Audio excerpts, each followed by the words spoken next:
शिंदे गुट से बोला सुप्रीम कोर्ट कि अगर विधायी बहुमत है तो साबित करके दिखाओ।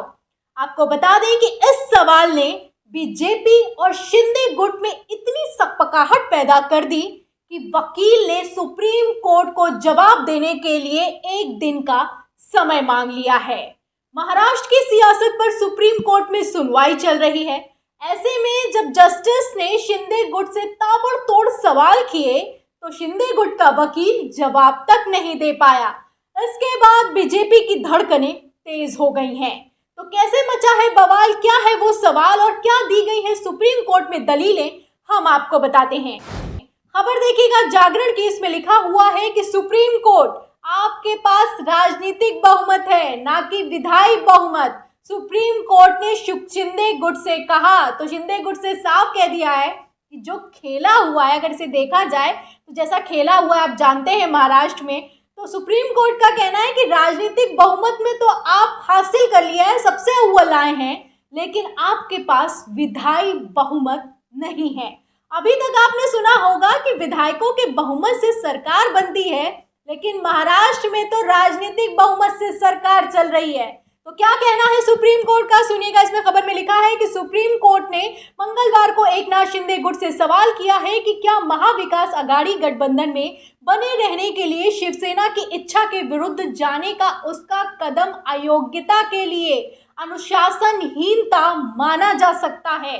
तो किस तरीके से शिवसेना के विधायक चले गए शिंदे गुट में, ये हर कोई जानता है कैसे सत्ता परिवर्तन हुआ। इसी पर सुप्रीम कोर्ट का कहना है कि क्या इसे अनुशासनहीनता माना जा सकता है, क्या इसे विधायकों की अयोग्यता माना जा सकता है। अपने रुख पर इसी पर बचाव करते हुए शिंदे गुट ने कहा कि विधायक दल मूल राजनीतिक दल का अभिन्न हिस्सा होता है। इस पर जस्टिस नरसिम्हा ने शिंदे गुट से ये दिखाने के लिए कहा कि उनके पास राजनीतिक बहुमत है, ना कि विधायी बहुमत। तो ये अब तक की सबसे अहम और सबसे बड़ी टिप्पणी है जो कि महाराष्ट्र की सियासत पर सुप्रीम कोर्ट की तरफ से की गई है। आपको बता दें कि जैसे कि उठापटक हुई है, इस पर भी सुप्रीम कोर्ट ने तल्ख टिप्पणी की है। आगे उनका कहना है कि जो भी आपने खेला किया है सदन में और राज्यपाल के साथ, ये खेला सदन में नहीं बल्कि सदन के बाहर होना चाहिए था, क्योंकि जो भी अगर विधायकों को मंजूर नहीं था कि वो शिवसेना के साथ रहें, तो इस बात पर निर्णय सदन में नहीं बल्कि सदन के बाहर होना चाहिए था। तो क्या कहा है सुप्रीम कोर्ट ने, सुनिएगा। इसमें लिखा है कि इसका फैसला सदन के बाहर कीजिए। तो जो पीठ है जो सुनवाई कर रही है, उसका कहना है कि शिंदे गुट ने बताया कि पार्टी ने पिछले वर्ष जून में 2 सचेतक नियुक्त किए थे और उन्होंने एक सचेतक के रुख का पालन किया जो गठबंधन में नहीं बना रहना चाहते थे। प्रधान न्यायाधीश डीवाई चंद्रचूड़ की अध्यक्षता वाली 5 सदस्यीय पीठ ने शिंदे गुट के वकील नीरज किशन कौल से कहा कि अगर आप गठबंधन में नहीं बने रहना चाहते थे तो इसका फैसला सदन के बाहर कीजिए और सदन के अंदर आप पार्टी अनुशासन मानने के लिए बाध्य हैं। यानी कि जब तक कि शिवसेना की सरकार चल रही थी, उद्धव ठाकरे ने इस्तीफा नहीं दिया था, तब तक के लिए जो भी उसके विधायक थे वो बाध्य थे कि वो शिवसेना की बात माने। लेकिन इसके बावजूद सदन के अंदर राज्यपाल को चिट्ठी लिखकर क्या कुछ हुआ वो आप जानते हैं, इसीलिए राज्यपाल की चिट्ठी का भी जिक्र किया गया है। खबर में लिखा है कि राज्यपाल को पत्र लिखे जाने पर पीठ ने कहा है कि आपका राज्यपाल को ये पत्र लिखना कि आप एमवीए यानी कि महाविकास आघाड़ी गठबंधन में नहीं रहना चाहते हैं, अपने आप में अयोग्यता है। राज्यपाल का पत्र पर संज्ञान लेना ही वास्तव में पार्टी में विभाजन को मान्यता देना है। तो राज्यपाल को समझने की कोशिश कीजिएगा। पूरा लब्बो लिबाब ये है कि जब राज्यपाल को पत्र लिखा विधायकों ने और कहा कि हम महाविकास आघाड़ी गठबंधन के साथ नहीं रहना चाहते हैं, तो इस पर राज्यपाल ने संज्ञान ले लिया। तो सुप्रीम कोर्ट का कहना है कि इससे तो राज्यपाल का कुछ लेना देना नहीं था और राज्यपाल को इस पर संज्ञान नहीं लेना चाहिए था। और जब संज्ञान ले लिया राज्यपाल ने तो इस पर मोहर लगा दी, क्योंकि विधायकों को पार्टी के साथ रहना है या नहीं रहना है ये पार्टी को तय करना होता है, सदन के बाहर होता है।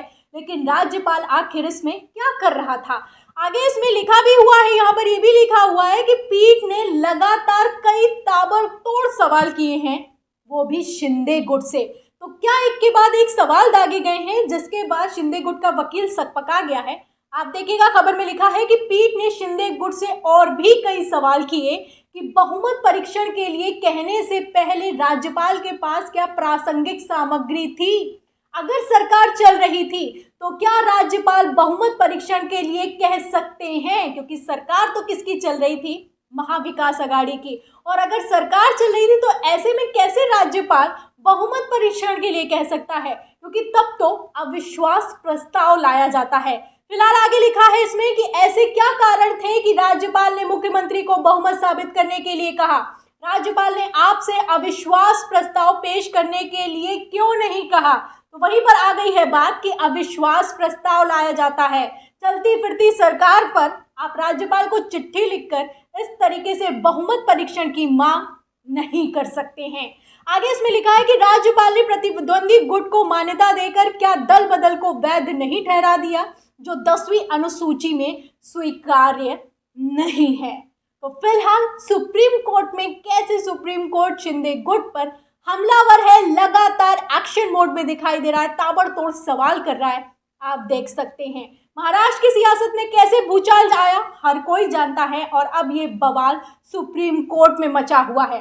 आपको बता दें कि सुप्रीम कोर्ट ने न कि केवल सिर्फ राज्यपाल पर सवाल खड़े किए हैं, जो कुछ हुआ है उस पर सवाल खड़े किए हैं, बल्कि जो पत्र लिखा गया था उसका भी जिक्र किया है।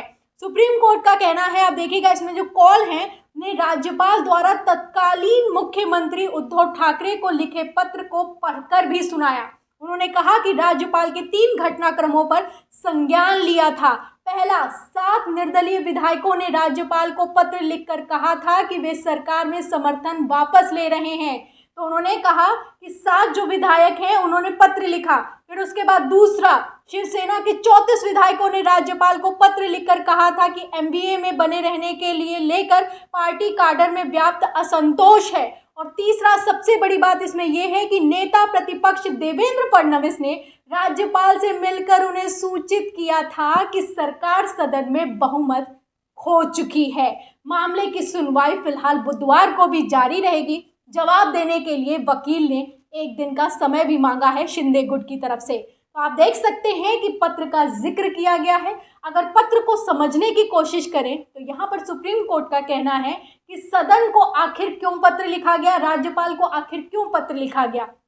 ये जो 34 विधायक हैं, इन्होंने पत्र लिखकर आखिर ये क्यों कहा कि हम असंतुष्ट हैं, हम पार्टी से अलग होना चाहते हैं, जबकि ये फैसला सदन के बाहर होना चाहिए था।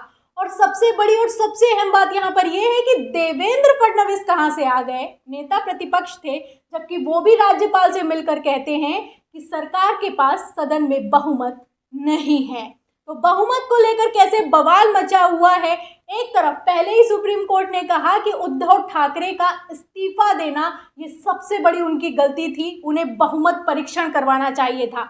उसी बीच आप देख सकते हैं कि लगातार कैसे शिंदे गुट से सवाल दागे जा रहे हैं। और ये भी तब हो रहा है जब विधानसभा चुनाव महाराष्ट्र में होने वाले हैं। ऐसे सवाल, सुप्रीम कोर्ट के ये सवाल कई बड़े प्रश्न पैदा करते हैं, बीजेपी के लिए काफ़ी ज़्यादा मुश्किलें बढ़ाने का काम करते हैं। क्योंकि एक तरफ जहां विधानसभा चुनाव से पहले बीजेपी ये पल्ला छुड़ाने की कोशिश कर रही है कि कहीं जनता ये ना सोचे कि उद्धव ठाकरे के साथ धोखा हुआ है, वहीं दूसरी तरफ इसी तरह के सवाल और इसी तरह के बवाल वही विश्वास पैदा करने की कोशिश कर रहे हैं कि उद्धव ठाकरे के साथ, शिवसेना के साथ धोखा हुआ है। फिलहाल शक्ति परीक्षण में, जो कि विधानसभा का शक्ति परीक्षण होने वाला विधानसभा चुनाव में, उसमें शिवसेना काफ़ी ज़्यादा मजबूत दिखाई दे रही है।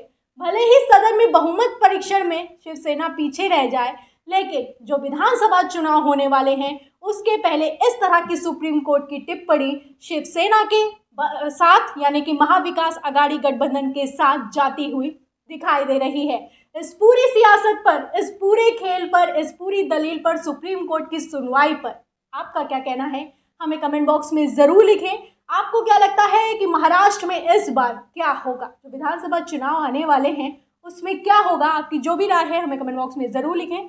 वीडियो को ज़्यादा से ज़्यादा शेयर करें, सब्सक्राइबर बटन दबाएं, बेल आइकन दबाएं, ताकि हर खबर की नोटिफिकेशन आप तक पहुंचती रहे। मैं प्रियंका, आप देख रहे थे ऑनलाइन न्यूज इंडिया। फिर मिलते हैं अगली खबर के साथ, तब तक के लिए धन्यवाद। इस खबर को अभी लाइक करें, शेयर करें, अभी चैनल को सब्सक्राइब करें और घंटी जरूर दबाएं।